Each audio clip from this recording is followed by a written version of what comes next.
جی دیکھیے اس کے برابر میں گل تجارت تھا، اس کے برابر میں جتنی بھی عمارتیں تھیں، جیسے یہاں پر آگ لگی تھی اس کے فوری بعد وہاں پر موجود لوگوں کو وہاں سے ہٹا دیا گیا تھا، نکال دیا گیا تھا، اور پھر کیونکہ یہ ریسکیو کا عمل تھا وہ اس عمل میں وہاں پر بھی مشینری کام کر رہی تھی، اور اس کے درمیان میں کسی بھی شخص کا کسی بھی محلے کا بلڈنگ میں موجود رہنا خطرے سے خالی نہیں تھا، اس لیے پھر ریسکیو کے اداروں نے فوری طور پر اس کو ویکنٹ کرایا، اور اب بھی وہ بلڈنگ ویکنٹ ہے، وہاں پر کوئی کام نہیں ہو رہا، وہاں پر لوگ موجود نہیں ہیں۔ لیکن دکھ کا المیہ شہر کے لیے یہ ہے کہ دعوے کرنے والے جتنے بھی ادارے ہیں، کوئی بچہ گٹر میں گر جائے تو کہتے ہیں فلاں یوسی کا قصور، لیکن اگر اتنی جانیں 60 سے زیادہ جانیں اس وقت تک جا چکی ہیں جس کی تصدیق کرتے ہوئے دکھائی دیتے ہیں حکومتی عہدیداران اور پھر پولیس کے اہلکار، جبکہ ریسکیو کی ٹیمیں اپنے ایک جو نوجوان جو حفاظت کر رہا تھا لوگوں کی خاطر اترا تھا اس آگ میں، وہ بھی اپنی جان سے گیا۔ ٹھیک ہے، اس تمام کے باوجود اب بھی لوگ منتظر ہیں کہ شاید ان کے پیارے کسی ملبے کے نیچے زندہ مل اللہ جائیں، کرے، اللہ لوگ کرے، دعائیں اللہ مانگ کرے، رہے ہیں، اللہ کرے۔ ہاں بس لیکن ان لوگوں کے لیے جو حاکم وقت ہیں وہ کسی بھی جماعت کے ساتھ ہیں، وہ کسی بھی جماعت کے عہدیدار ہیں، ان کے لیے بھی لوگ دعائیں کر رہے ہیں کہ خدا را ایسے لوگ کسی پر مسلط نہ ہوں۔ بہت شکریہ آپ کا، جب بہت شکریہ آپ کا جی سر زیدی صاحب، چیف رپورٹر K21، آپ نے تفصیل سے ہم آگاہ کیا کہ کیا معاملات چل رہے ہیں شہر کے اندر۔ ناظرین آج تھوڑا سا مجھے دل کو سکون ملا ہے، آپ کہہ سکتے ہیں کیوں میں اتنا بڑے ثانیے پہ بات کر رہا ہوں۔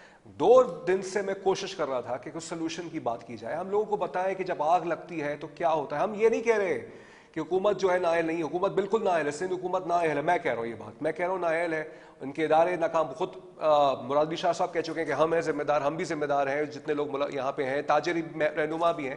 تو دل کو یہ سکون مل رہا ہے آج کہ 2 روز سے میں جو کوشش کر رہا تھا کہ اسرٹن کریں، فیکٹس کو اسرٹن کریں and provide solutions to the people, وہ آخر کار آج ریسکیو آفیشل کی طرف سے اور ہمارے جو چیف رپورٹر ہیں انہوں نے ہمیں تھوڑا بہت انلائٹن کیا، آگاہ کیا۔ لیکن ایک سکون مجھے نہیں مل پا رہا، آج میں کراچی میں ٹریول کر رہا تھا ایک اور نظر سے، اور وہ نظر یہ تھی کہ میں ہائی رائز بلڈنگز کا جو ہے، میں جب ان کو دیکھتا تھا، ویژن میں لاتا تھا، تو میرے ذہن میں، اور جو بہت سی ہائی رائز بلڈنگز کو میں جانتا ہوں کہ ان کن علاقوں میں ہے، وہاں سیفٹی پیسیجز، فائر سسٹم نہیں ہے، اور ہائی رائز بلڈنگز، اور یہ کراچی میں اس وقت بہت سی پٹیوں پر ہے، اپنے ذہن و گمان میں بنا لیجئے، ہو سکتا ہے بالکل لیگلائزڈ ہو، لیکن ان کو کن لوگوں نے لیگلائز کیا ہے، یعنی یہ کہ یہ افسانے ہم نے اپنے ہاتھوں سے بنایا ہے، اور اس میں 1 سال کے اندر یہ کام نہیں ہوا ہے، اس میں 30-40 سال کی بگاڑ ہے، اور جس کا اب نتیجہ مجھے حل نظر نہیں آ رہا۔ یہ میں آپ کے سامنے کوئی مایوس کن صورتحال پیدا نہیں کر رہا ہوں، ہر کسی کا بس چلتا ہے جگہ میں گھسنے کا، وہ تجاوزات، پارکنگ کے نام پہ تجاوزات، یہ کراچی کا المیہ بن گیا، اور بڑھتی ہوئی آبادی۔ اس نقطے پر بریک لیتے ہیں، بریک کے بعد ایک انٹرنیشنل ڈیولپمنٹ ہوئی ہے، اس طرف آتے ہیں۔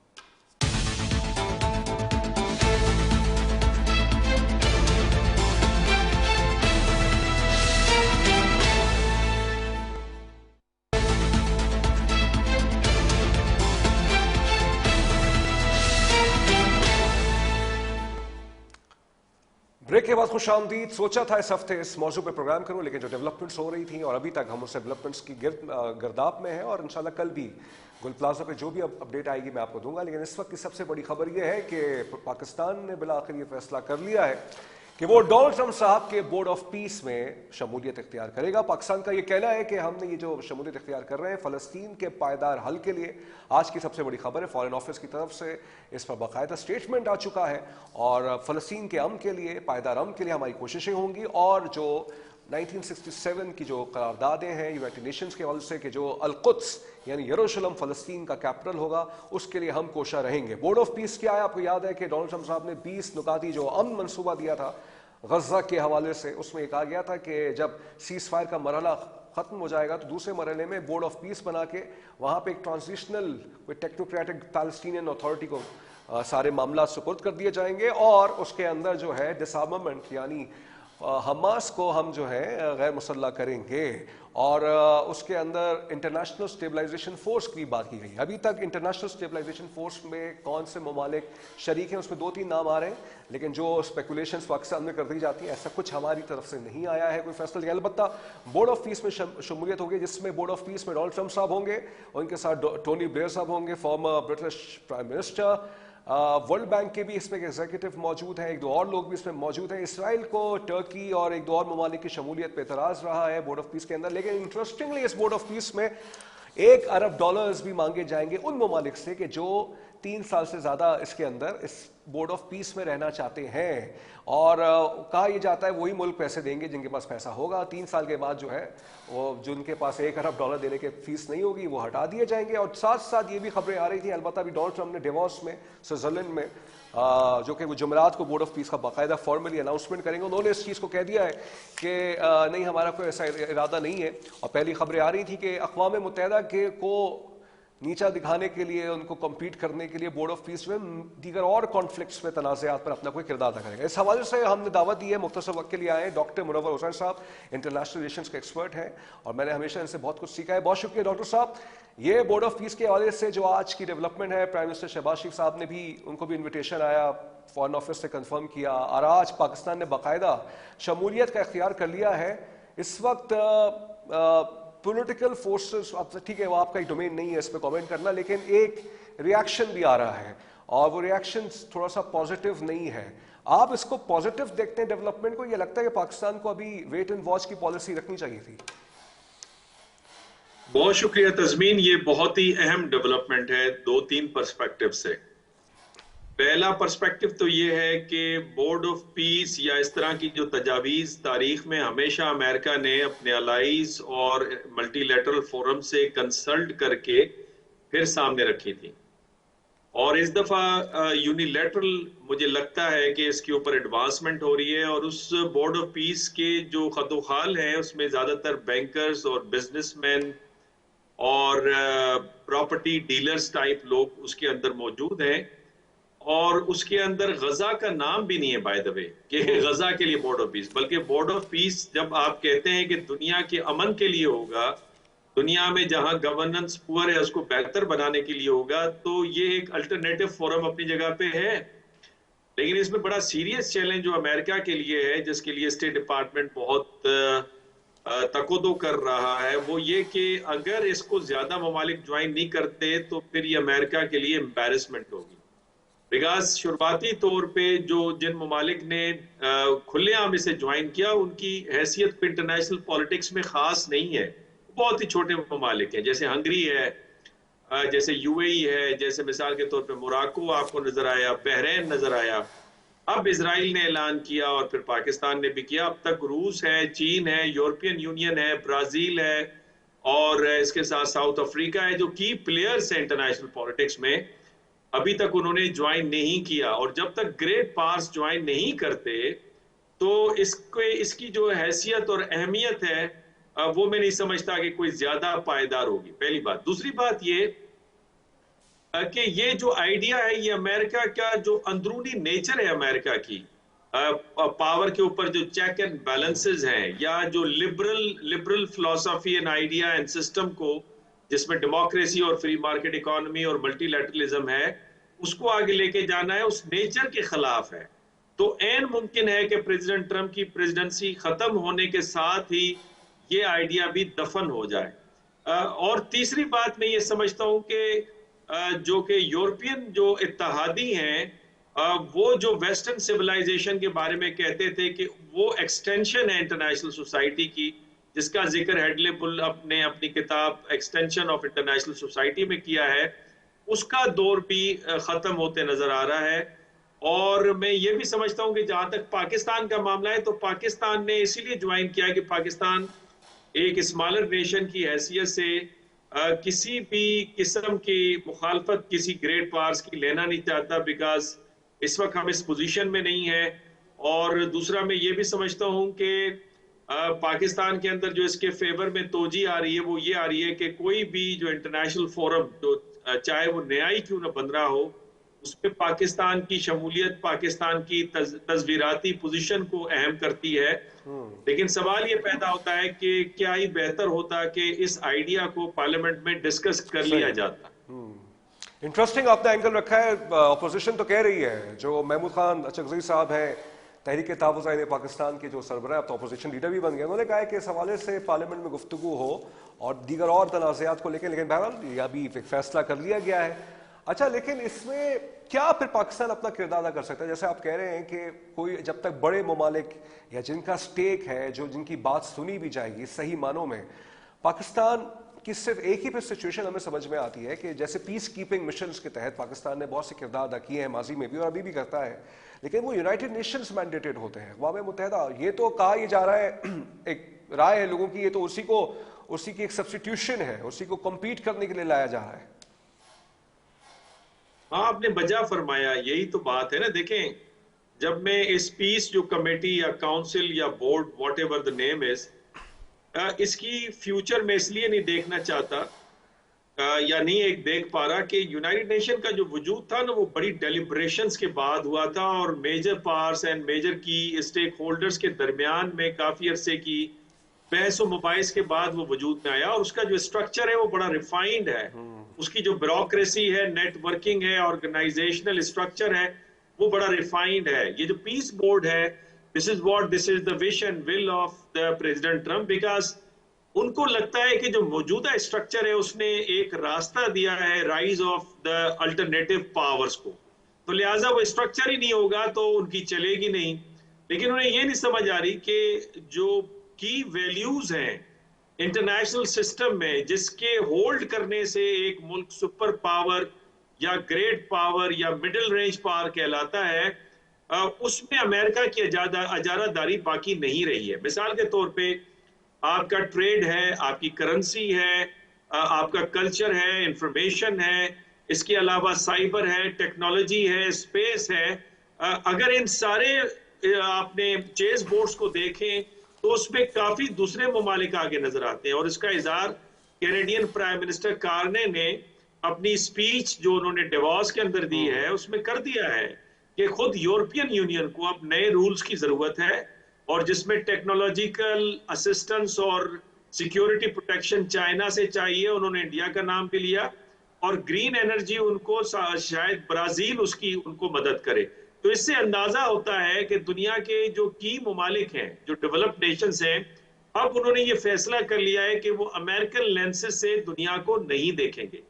یہی وہ وجہ ہے جو میں سمجھتا ہوں کہ جو امریکہ کی نیچر کے بھی خلاف ہے اور آپ کے اتحادی بھی آپ سے دور ہو رہے ہیں. تو مجھے یہ لگتا ہے کہ پریزیڈنٹ ٹرمپ ایک نئے گورباچوف کی شکل اختیار کرنے جا رہے ہیں امریکہ کے حوالے سے. اس کا قطعی مطلب یہ نہیں ہے کہ گورباچوف جو ہے وہ بے عقل آدمی تھے, بیوقوف تھے, نہیں. وہ آپ نے بہت کچھ کہہ دیا, آپ نے بہت کچھ کہہ دیا, لیکن یہ ہے آپ کی بات کا خلاصہ, ملٹی لیٹرلزم کے خاتمے کے لیے کوششیں کی جا رہی ہیں بورڈ آف پیس کے ذریعے سے.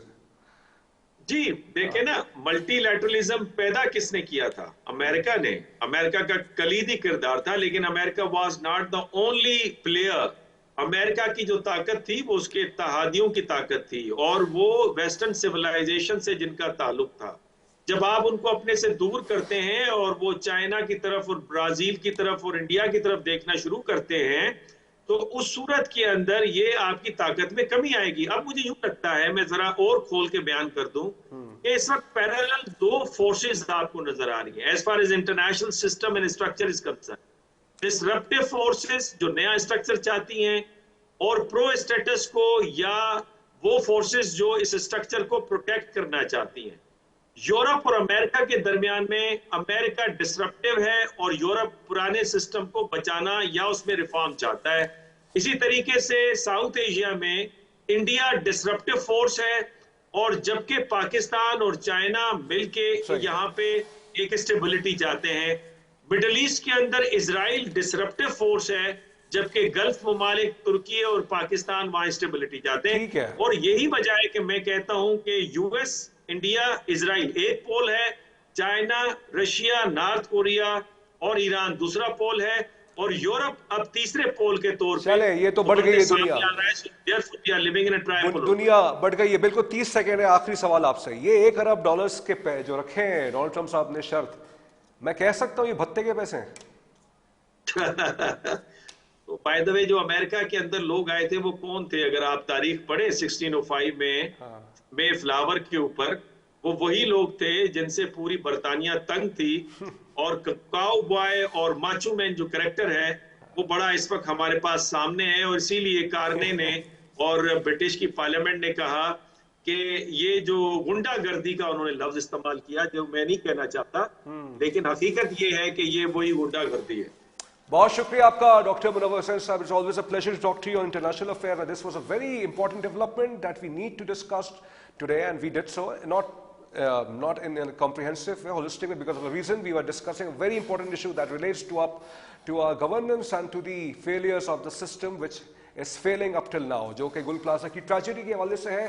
بہت انتناک واقعہ ہے. کل ہو سکتا ہے اس پہ پھر کوئی ڈیولپمنٹ ہوتی ہے، کیونکہ یہ ابھی ایک انفولڈنگ سٹوری، کچھ نہ کچھ ایک اور سیگمنٹ لے کے آتے ہیں. لیکن ایک مشورہ میں دینا چاہوں گا، ایک صاحب کی خاموشی ہے ابھی تک، اگر وہ ٹی وی پہ ہمارا پروگرام کہیں غلطی سے دیکھ لیں یا کوئی صاحب ان تک ہمارا پروگرام پہنچا دیں، ان سے تو اتنا ہی کہہ دیجئے، ایک بیان ڈال دیجئے آپ اس ثانیے پہ.